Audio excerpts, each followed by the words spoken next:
life. What? A Walmart credit card? Is that what this is? No, it's that is a 401k account from when I worked for Walmart. Did you just pull out of your 401k? I closed the account. Best decade of compound growth in your entire life. Just...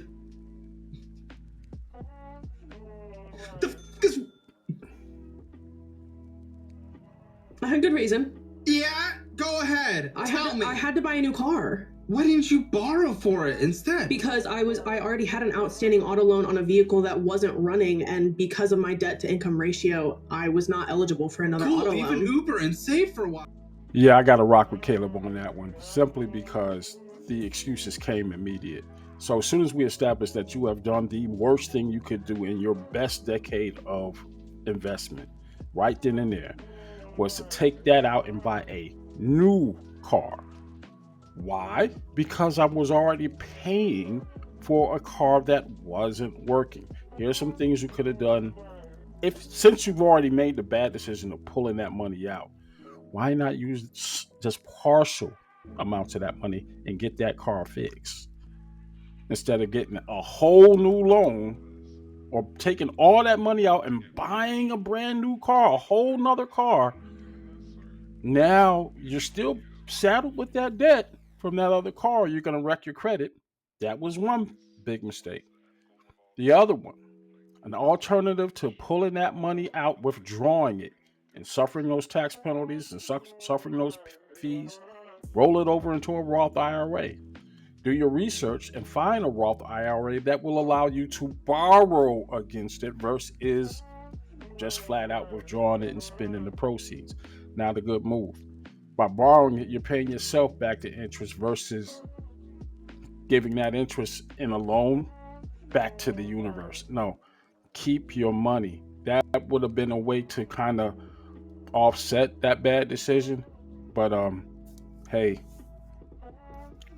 if you're stuck in a rock and a hard place, I think I would have focused on giving you that advice instead of telling you just how bad you messed up, because you did mess up. My wife, actually not my wife, we pulled into a gas station as we were just leaving our home. We pull in and I see this woman who my children grew up with, her daughters, okay, this family, and we grew up with them and all that. Our children grew up with them throughout elementary school, high school, and all that. And so for some reason, I got I looked at their car, and their car was better than mine. I gotta be honest with you. And there was that part of me that keeping up with the Joneses kind of feeling, to where I was like, man, they had a brand new Volvo. And I was like, that's kind of nice.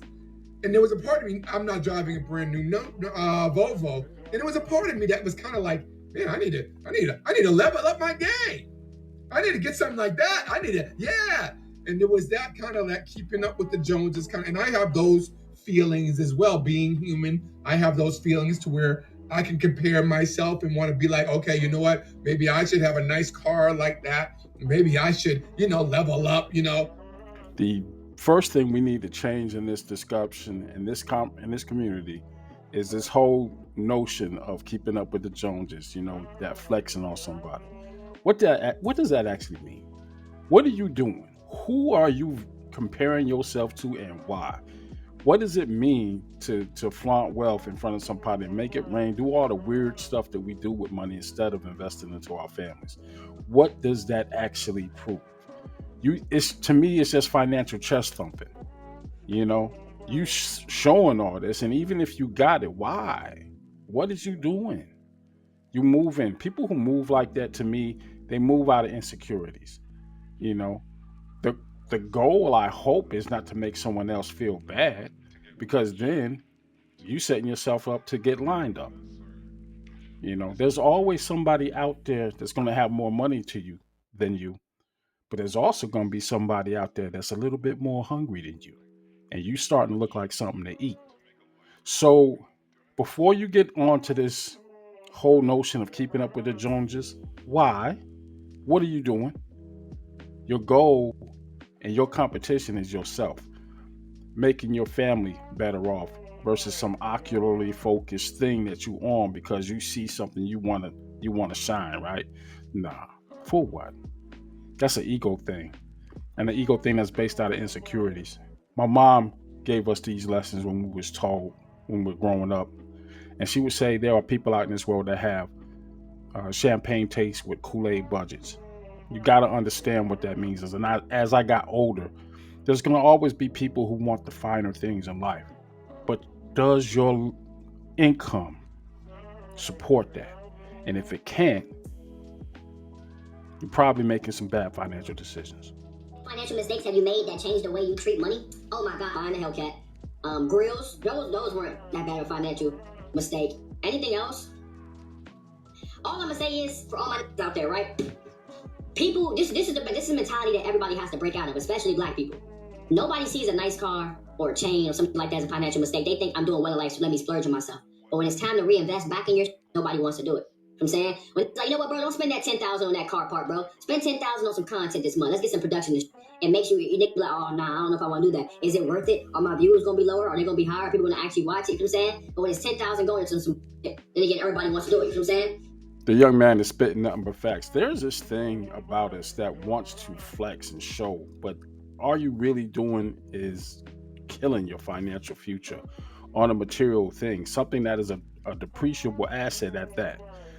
I am not immune to this kind of stuff.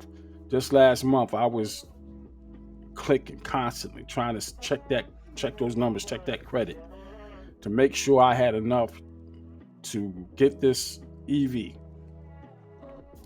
I wanted that Model Y in the worst possible way. And I was trying to make it work.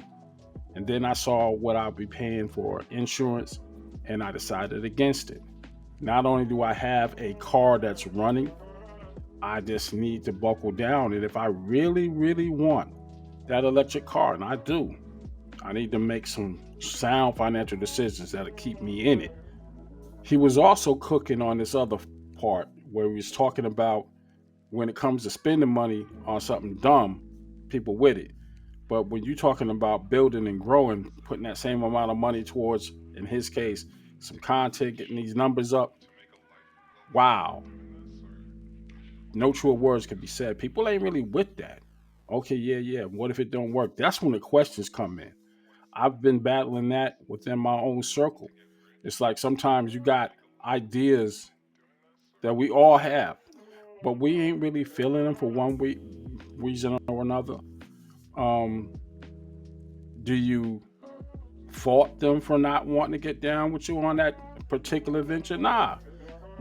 But you got to be committed to what it is you're doing. I don't want to be fake with my peoples. If you have something that's going to legit turn a profit, I seen your track record, I think, I might give you the benefit of the doubt, but I'm not going to bet the house on it.